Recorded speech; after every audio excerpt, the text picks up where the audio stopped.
Access to this information actually gives us individuals the propensity and opportunity to make informed decisions. Kasi po talagang marami tayong access eh. Isipin nyo na lang kung mag-isa kayo, kayo magre-research ng lahat ng yan. Samantalang kung kayo ay may community, mariresearch na yan ng ibang tao. Like kami po sa Ramper Financials, we have a lot of partners. We synthesize all of this information. Kaya po pag hinahatid namin yan sa inyo, aming mga mahal na ka-RFFs, medyo pili na po yan para alam namin na hindi na kayo malito, alam namin na mas entertaining pa ang dating sa inyo at mas simple para number one, hindi nyo lang naiintindihan, number two, makaka-follow through pa tayo sa information na ganyan.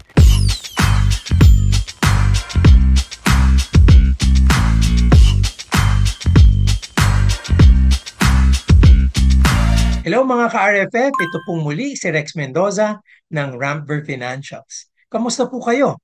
I hope you're all doing well and on track to fulfill all of your financial dreams. Alam niyo po, ang topic ko ngayon is all about joining communities. Marami po ito ngayon, usong-uso na ito. In fact, even social media has shifted from influencers now to communities. And on top of that, we've seen these organizations thrive for the longest time. Ang dati pong mga pinakasikat dyan, syempre yung mga tinatawag nating socio-civic organizations, charitable organizations, tapos nagkaroon po ng mga professional organizations. Today, there are different communities. Some focused on the physical aspect of life, some focused on specific hobbies and interests like car clubs and exotic collection groups. Most recently, marami pong nagsusulputan ng mga communities that are involved in the personal finance and financial literacy space. Minsan po, ang mga grupong ito ay nagsasama-sama dahil sila ay investor ng isang platform. Isang magandang example po nito ay yung G-Invest community. Yung iba naman po, subscription-based. Diba? Isa po sa pinakasikat, syempre, ang kilalang-kilala natin na Truly Rich Club. Yung iba naman po, membership-based. And with that, they have products on top of the education. At ito po, ang pinakamagandang example is the International Marketing Group or IMG. Kami po sa Ramper, nag-umpisa din kami ng community. At ito po ay ang Ramper Online Community. Ang aming pong objective dito ay hindi lang makapagpa-invest ang ating mga tagapakinig, ang ating mga audience like mga ka-RFFs dito sa Ramper Online, gusto din nating magabayan sila all throughout their investment journey through the Ramper Online community. So babalikan ko po, bakit ba importanteng sumali sa mga community ito? And pansin nyo naman, ako, I'm actually involved in many of them. Maybe as a mentor, pero masasabi ko sa inyong lahat, much as I am a mentor, I actually benefit a lot from my involvement in these communities. Kasi alam niyo po, parang lagi kong comparison dyan yung kunyari sa physical aspect, yung pupunta ka ng gym. Pag ikaw ay magpapaka-healthy at maggagawa ng sarili mong physical regimen sa isang gym, minsan hindi ka naman ganado araw-araw eh. So parang ibang-iba po yung may community or may kasama ka na halos pipilit sa'yo, halos mag-iimbita sa'yo, at lagi kang hihilahin para accountable ka. Kasi karamihan po sa atin, syempre pag mag-isa tayo, we usually feel bored, we usually have all other distractions in our lives na naghihinder sa atin from the benefit of this discipline because we don't have a community. So, dito po, sasalaysay ko sa inyo ang mga factors kung bakit napaka-importanting sumali sa mga communities na ito. Having an active, financially responsible community can significantly contribute to individuals' financial success for a lot of reasons. Marami pong dahilan ito. Itong success na ito dahil bunsod na rin sa advantages ng being in a community. Isa po dyan, ang access to knowledge and resources. Kasi kung tayo-tayo lang, syempre iba-iba po ang ating kaalaman sa financial literacy and personal finance. Pag tayo po ay membro ng community, yung resources na yan accessible to us. Kasi financially responsible communities often provide educational resources, meron po silang regular workshops, seminars, personal finance, budgeting at investment strategies. Access to this information actually gives us individuals the propensity and opportunity to make informed decisions. Kasi po talagang marami tayong access eh. Isipin nyo na lang kung mag-isa kayo, kayo magre-research ng lahat ng yan. Samantalang kung kayo ay may community, mariresearch na yan ng ibang tao. Like kami po sa Ramper Financials, we have a lot of partners. We synthesize all of this information. Kaya po pag hinahatid namin yan sa inyo, aming mga mahal na ka-RFFs, medyo pili na po yan para alam namin na hindi na kayo malito, alam namin na mas entertaining pa ang dating sa inyo at mas simple para number one, hindi nyo lang naiintindihan, number two, makaka-follow through pa tayo sa information na ganyan. Di ba? So, importante po sa atin yung access to these resources. No? Number two, syempre, ibang-iba po yung merong tinatawag na motivation and peer support.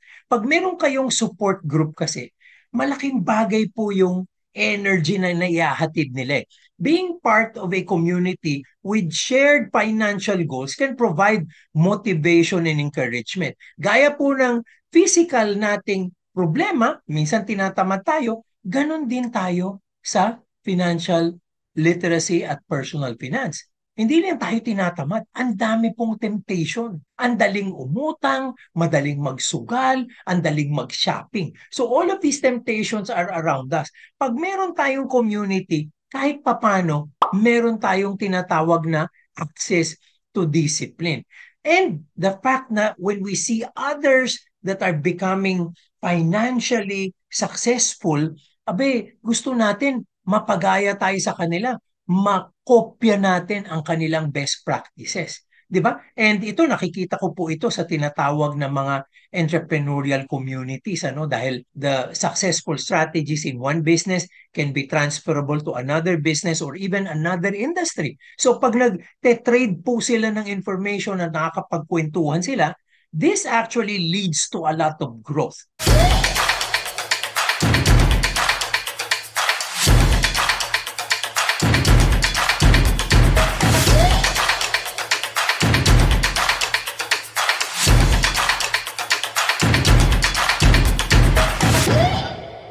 Yun po, medyo nasabi ko na. Ito yung number 3 kasi, networking opportunities eh.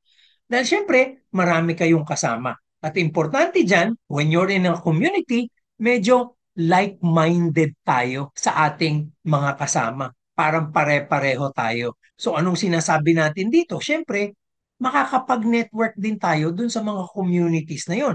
Active communities kasi facilitate networking with financially savvy individuals, financial advisors, and professionals who can offer guidance, share investment opportunities, and even provide mentorship. So, in a community, kahit sabi mo hindi mo kailangan, may mga madidiscover ka kasi sa pagkukwentuhan nyo, may mga lalabas na bagay-bagay. So syempre, iba-iba tayo ng expertise, nagkakaroon ng tinatawag na transfer of knowledge, transfer of technology, and even transfer of practices and sound habits that will make us all successful. Siyempre, dahil nga nagne-network tayo, ayun na nga yung kahihinat na nun, the sharing of best practices. And let's face it, some of us are more successful in other things compared to others. Like, meron dyan talagang nagkaroon ng experience na lubog sa utang, paano siya nakaahon.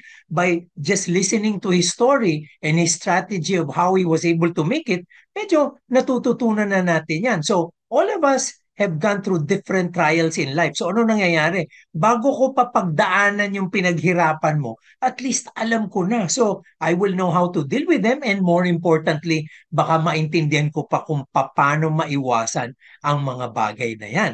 Diba? So, very important po na mag-share tayo ng ating best practices para people don't even have to reinvent the wheel. We are able to share our experiences so that they don't have to go through the same difficulty and hardships that we've got through. Next, number 5 po is collective bargaining power. Alam nyo, there is always power in numbers. So if you're together, there are things that you can actually enjoy. Being together, yan po, ramdam na ramdam sa IMG because they have tons of benefits as a community. They actually label themselves as the Costco of financial services. Dahil milyon-milyon nga sila eh. So syempre, kumbaga, bibili ka ng kotse, makakamura ka, may discount ka. Bibili ka ng real estate, makakamura ka, may discount ka. And a host of other financial services. So pag yung mga discounts na yon natatranslate nila as a benefit for their members, abay di sulit na sulit po yung membership fee, sulit na sulit, meron ka pang an educational platform to be on top of it. So overall, there is really a transitive monetary benefit to being part of the community. So there are communities that because they're big in terms of number and they're together, abe, nakakakuha po sila ng mga group insurance policy, nakakakuha sila ng tinatawag na fee breaks sa mga fund managers, bumababa ang fees nila, nakakapag-zero load sila, di ba? All of these taken together are benefits because of the power of numbers.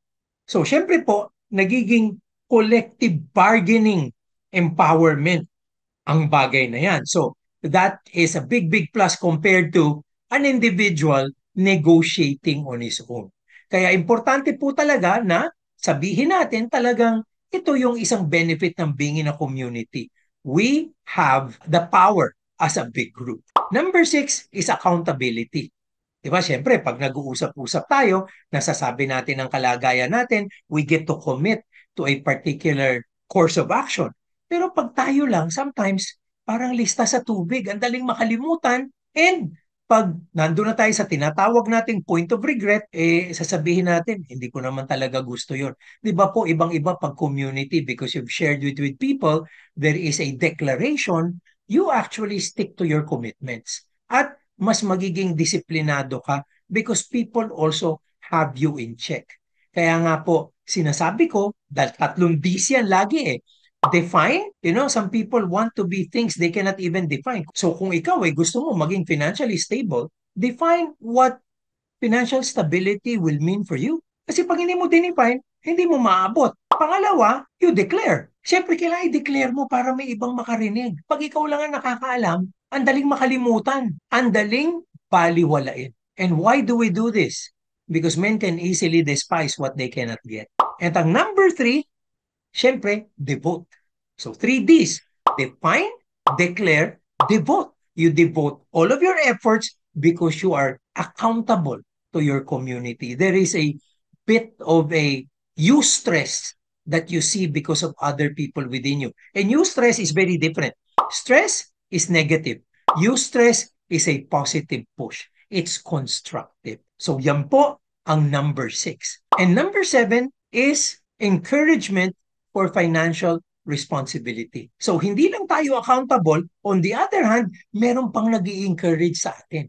Kasi we see success stories, we see people who have done their chores to make sure that they change their life. And syempre po, very inspirational yan. At dahil dyan, nagkakaroon tayo ng encouragement from these guys. So as we provide encouragement to others, they also encourage us. And that fuels an internal stream of motivation that actually benefits both sides. Dahil di ba, pag ako nga, sinasabi ko, pag nagme-mentor ako, di ba, kahit papano, may konting kahiyaan Rex, ikaw din pala may problemang ganyan eh. And I will tell you the truth. I also get tempted. I also get exposed. I also stumble into the wrong financial practices, into the wrong habits. And I admit that. And having a community kind of puts me in check because there are people who encourage me to stay on track. And lastly, at nakita po natin ito during the pandemic, talaga namang napakaganda rin na may support system during the bad times. Kasi po, during the good times in economies, in financial markets, ang daling maging positive eh. Ang daling maging committed. Pero pag naglalagpakan na po ang mga presyo, pag medyo challenge ang economies, you will be needing people to create a support system for you just to tell you to hold on to your horses because what you're doing is right. Alam niyo po, pag minsan, pag bagsak lahat, we sometimes feel, mali yata itong ginagawa ko no? Pero pag ikaw lang mag-isa, tapos walang mag-i-encourage sa'yo, walang mag-provide ng support system sa'yo, pababayaan mo na yan, kakalimutan mo na yan. Now, during bad times, if you have a support system, they will keep you solidly on track.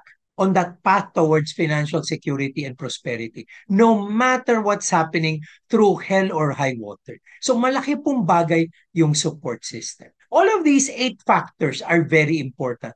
They create a sense of encouragement and motivation.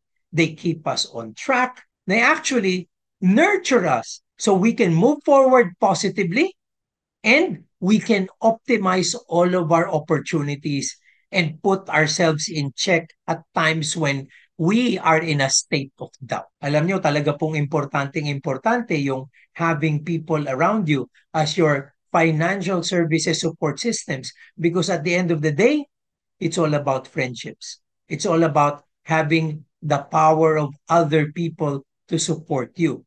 They all say it takes a village to raise a child. And you know, it takes a community to have responsible, sustainable, and financially abundant people. I will repeat this, palagay ko po, narinig nyo na to many, many times. We won't be a financially strong country if we don't have financially strong people. We will not have a prosperous country without having prosperous individuals and families within our country. And to be able to do that effectively, let us join our communities and let's be strong in contributing towards our own growth and the growth of the people around us. So, sali na po sa Ramper Online Community. We want to see you there as one of our active investors and as one of this group or family that will root for each one's success and abundance for the future. Maraming salamat po and blessings all.